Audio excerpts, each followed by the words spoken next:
Bugün ulu önderimiz Heydər Əliyevin doğum günüdür. Yaşasaydı 102 yaş olacaqdı. Azərbaycan xalqının qarşısında Heydər Əliyevin xidmətləri mislə gəlməzdi, saysız hesabsızdır. Ona görə də Azərbaycan xalqı Heydər Əliyevi müstəqil Azərbaycanın yaradıcısı, qurucusu, mimarı kimi tanıyır. Biz dəstələr də Heydər Əliyevi yaxından tanıyırıq.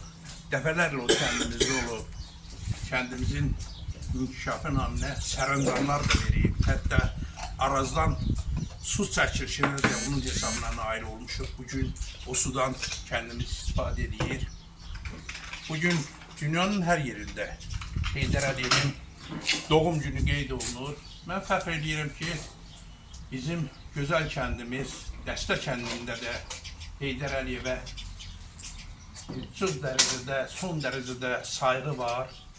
Elə ona görə də bu gözəl şəhidlərimizin uyduğu, daha doğrusu onların adına sayılan bu Şəhidlər bulağında, Şəhidlər parkında da tədbirlər nəzərə tutulub.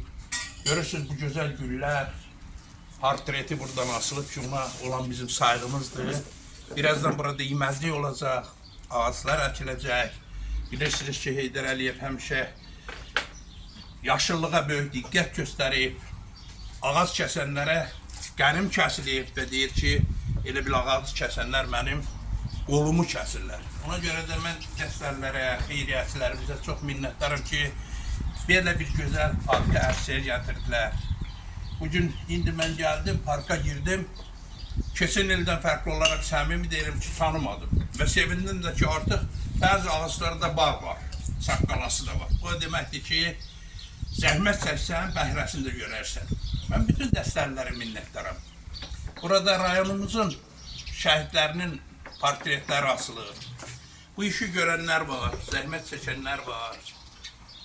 Ona görə də biz Şəhidlər bulağını, Şəhidlər parkını ən yüksək səviyyədə təmiz, gözəl, ruhu oxşayan şəkildə saxlamalıyıq ki, buraya çoxlu qonaqlar gəlir, Azərbaycanın hər yerindən. Mən eşitdim ki, Əzmam mənə dedi, rəhmətli Xudayarın anası da burada olubdur. Bu qürur vericidir. Ona görə də biz çalışmalıyıq ki, həmişə parkımızı, bağımızı səliqə sahmanda saxlayaq.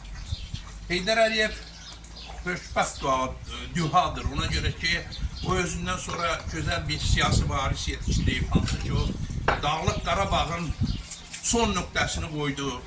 Dağlıq Qarabağı Azərbaycana qaytardı və ölkəmizin inkişafı naminə çoxlu təməllər də atır. Mən inanıram ki, Heydər Əliyev irsi daimi yaşayacaq. Heydər Əliyev yolu həmişə bizi işıqlı sabahlara aparacaq. Biz Heydər Əliyevin qoyduğu yolla getdikcə, İlham Əliyevi dəstəklədikcə Azərbaycanın çiçəklənməsinin canlı şahidləri olacaq. Bir daha mən bütün dəstəlilərə minnətlərim ki, bu gözəl parkı, bulağı gözəl ruhda da saxlaya bilirlər.